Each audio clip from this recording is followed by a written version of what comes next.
Babu ghusil mar'ati bab menerangkan membasuhnya orang perempuan, membasuh abaha pada bapaknya mar'ah, adama pada darah, an wajihi dari wajahnya abaha. Ini bab menerangkan seorang perempuan yang membasuh bapak darahnya ayahnya yang ada di wajahnya. Ini Siti Fatimah dengan Rasulullah di dalam ya. Dan dalam hadis ini dibuat dalil. Inilah dalilnya dokter perempuan itu ini. Jadi ada bidan, ada dokter perempuan, dalilnya ini ya.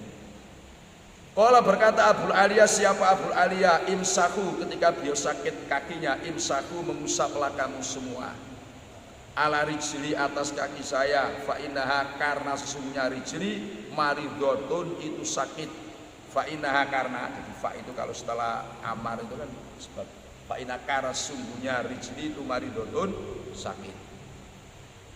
Jadi dalam bab ini Imam Bukhari menjelaskan, jadi boleh kan orang yang sedang sakit kan minta tolong, nah untuk katakan membasuhkan kakinya. Bahkan kalau memang dia tidak bisa basuh, kecuali minta tolong, dia wajib minta tolong. Dan orang yang dimintai tolong wajib membasuhkan dalam rangka untuk melaksanakan kewajiban. Kayak kemarin kan orang wudhu itu sebenarnya minta tolong itu membasuhkan anggotanya itu kan nggak boleh kalau nggak ada darurat, makruh. Cuman kalau ada darurat malah harus, sebab dia nggak akan bisa wudhu, atau dia wajib wudhu. Fa innaha maridotun. Qala berkata sahabat Imam Bukhari, hadatsana Muhammad, yakni mengenai Imam Bukhari ibn Salam, Muhammad ibn Salam. Qala berkata sahabat Muhammad, hadatsana akhbarana Sufyan ibn Uyainah an Abi Hazimin, sami'a, mendengarkan siapa Abi Hazim, Sahlan pada Sa'al ibn Sa'id as-Sa'idi. Wasa'ala, dan tanya kepada Sahal, an-nasu, siapa manusia, maksudnya masyarakat orang banyak. Wa ma baini, dan tidak ada itu antara saya, kata Abi Hazim, wa bainau, dan antara Sahal, akhadun, bermula seseorang.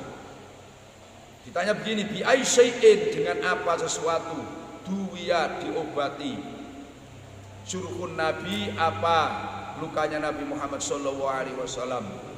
Faqala, maka berkata siapa Sahal, ma bagi akadun a'lamu bihi minni, ma bagia, tidak tetap akadun, siapa seseorang, a'lamu, yang lebih tahu, bihi dengan syai'in duya, itu bihi dengan syai'in duya, minni, daripada saya.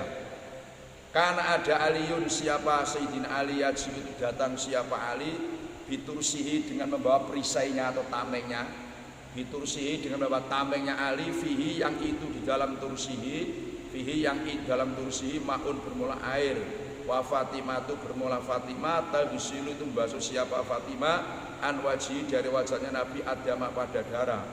Akhirnya darahnya itu enggak bisa mampet-mampet, faukhida, maka diambil, khasirun, apa tikar, faukhiko, maka dibakar, apa khasir, fakhusyah, maka dibalut, bihi, dengan dibobok, fakhusyah, maka dibobok, bihi, dengan khasir itu, surhuhu, apa lukanya Rasulullah sallallahu alaihi wasallam. Jadi Abi Hazim cerita, saya mendengar Sahal bin Sa'ad as-Sa'idi, ketika itu dia ditanya masyarakat. Sebetulnya yang tanya itu satu orang, cuman bahasanya nas, ini memberi pengertian satu orang yang tanya, kalau yang lain setuju seperti itu juga sama. Jadi misalkan masyarakat ini ada satu pertanyaan, sama kan, terus diajukan oleh satu orang. Nah, nanti bilangnya masyarakat bertanya, masyarakat usul, padahal yang usul satu orang. Nah, kayak ini contohnya kan, karena seide sama. Jadi kalau ada kumpulan apa-apa, misalkan di masyarakat, kesepakatan masyarakat diusulkan satu orang, mengatasnamakan masyarakat itu boleh. Nah, contohnya ini kan. Kemudian masyarakat tanya, kata salwama baini wa bain akadun, waktu itu enggak ada seseorang kecuali saya dan Sa'ad, dan orang yang tanya itu.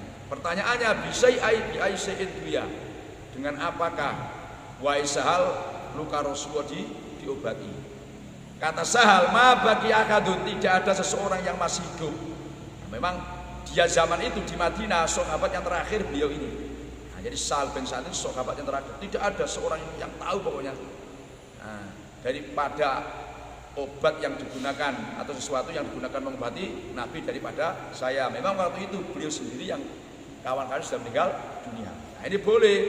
Kita suatu saat pokoknya teman-teman saya sekolah itu mengumpamakan sudah tiada lagi kan. Nah, tidak ada lagi yang jomblo kecuali saya misalkan itu boleh. Misalkan begitu kan. Wah, teman saya itu gak ada jomblo kecuali saya. Nah, itu tidak masalah gitu. Jadi gitu, teman saya itu udah meninggal semua kecuali saya, maka nggak ada yang kecuali saya. Dan beliau cerita, Sayyidina Ali waktu mengobati Nabi itu beliau datang dengan membawa air yang diletakkan di perisainya. Karena Siti Fatimah ini yang membasuh darahnya. Nah ini diambil dasar bahwa seorang perempuan itu boleh ya, jadi dokter, jadi apa, perawat atau mengobati. Tentu kalau perempuan ada syarat-syarat tertentu, ya tentu yang diobati sama-sama perempuan atau mahramnya. Kalau orang lain memang terjepit nggak ada lagi kecuali dia, nggak ada lagi dokter perempuan. Nah, jadi digunakan yang Fatimah ikut mengusap darah yang bercucuran di wajah Rasulullah, Masya Allah. Menurut darahnya itu nggak bisa mampet, sampai tikar itu dibakar, terus dibobokkan luka Rasulullah Shallallahu Alaihi Wasallam. Nah, ketika itulah Rasulullah itu berkata begini. Kaifa yuflihu qaumun sona'u hada binabihim. Kata Rasulullah, bagaimana masyarakat itu kaum itu bisa beruntung, bisa bahagia wong dia melakukan seperti ini dengan nabinya. Saya dilukai seperti ini. Loh, ketika Nabi seperti itu langsung Allah tegur. Ya Muhammad, laisa laka minal amri syai'un. Muhammad, urusan hidayah, urusan petunjuk, urusan sadar enggak sadar itu bukan urusan kamu.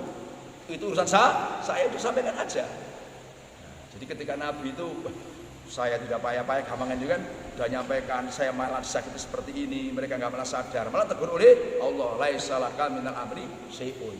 Jadi urusan hidayah, urusan dapat petunjuk itu bukan urusan kamu, saya sampaikan aja. Nah, urusan makanya ditiru kiai-kiai anak korek wa antum same. Jadi saya korek wa antum same wa Allah yahdi. Kiai-kiai. Dari hadis ini diambil kesimpulan boleh seorang perempuan ini kan mubasyarah bersentuhan kulit, ya, bersentuhan kulit atau mengobati pada bapaknya atau yang masih ada mahramnya, termasuk mengobati orang yang sakit. Dari hadis ini kan. Kemudian dari hadis ini diambil kesimpulan orang itu boleh sakit berobat seperti Rasulullah. Jadi jangan sudahlah daripada pokoknya saya tawakal aja urusan mati, hidup itu Allah. Karena kan ikrar inna sholati wa nusuki wa mahyaya wa mamati. Ya Rabbil alamin itu wah terlalu tawakal kita terlalu kuat itu pokoknya. Kalau ada orang kayak gitu anggapnya kita keseluruhan aja kan. Misalkan Pak Rojab ini sakit nggak mau berobat, dasar udah urusan mati, hidup itu Tuhan. Kita keseluruhan tawakalnya Pak Rojab itu sudah tingkatan tinggi lah pokoknya. Nah, kira-kira kita keseluruhan aja kan. Yang jelas ini kan ibadah itu diperbolehkan berobat, Nabi aja berobat. Nah, jadi kalau kita berobat juga ittiba Rasulullah Shallallahu Alaihi Wasallam. Nah, kemudian diambil lagi boleh di dalam hadis ini menunjukkan ibadatul istighosah fil mudawa. Jadi kita minta tolong untuk berobat. Kalau sekarang ya kepada dokter. Kalau di zaman Nabi minta tolong kan kepada Sayyidina dan Siti Fatimah untuk mengobati lukanya. Dia kesimpulan. Berarti kita ke dokter kan minta atau maaf ini barangkali ke tukang rupiah kan. Itu artinya kita istighosah minta tolong fil mudawa dalam berobat. Jadi yang mengobati juga boleh, yang berobat juga boleh, sama-sama boleh. Kemudian dari hadis ini diambil kesimpulan lagi kata Imam Nawawi, itulah orang itu semakin tinggi derajatnya semakin besar ujiannya. Di para nabi itu kan setinggi, maka ujiannya ya berat. Nah, coba Rasulullah itu kan kurang apanya? Sampai dihantami kayak sampai berdarah-darah kan. Nabi mau ngeluh gampangannya kan kaifa yuflihu qaumun sunau hada ditegur oleh Allah. Dan dalam hadis ini diambil kesimpulan juga bahwa berobat itu tidak bertentangan dengan tawakal. Tawakal itu kan berusaha terus menyerah setelah berusaha. Jadi tidak bertentangan tawakal orang berobat itu. Justru dia tidak tawakal karena setelah berobat dia serah diri kepada Allah. Kemudian dalam hadis ini tadi diambil kesimpulan lagi kita diperbolehkan tanya kepada orang yang tahu tentang hal-hal yang kita nggak tahu. Jadi tadi itu kan masyarakat tanya sehal tentang sesuatu yang digunakan obat Rasulullah. Berarti dalam hadis ini boleh kita ini bahkan dianjurkan, bahkan wajib kalau hal yang tidak tahu itu menyangkut kewajiban kita. Contoh tata cara sholat, kita sudah mau haji, wajib haji terus belum tahu ilmunya haji, berarti kita wajib tanya belajar ilmu haji. Kita zakat belum tahu masalah ilmunya zakat, ya tanya, itu wajib, jadi bisa tanya wajib itu pada orang yang tahu. Nah, dari hadis ini banyak kesimpulannya tadi.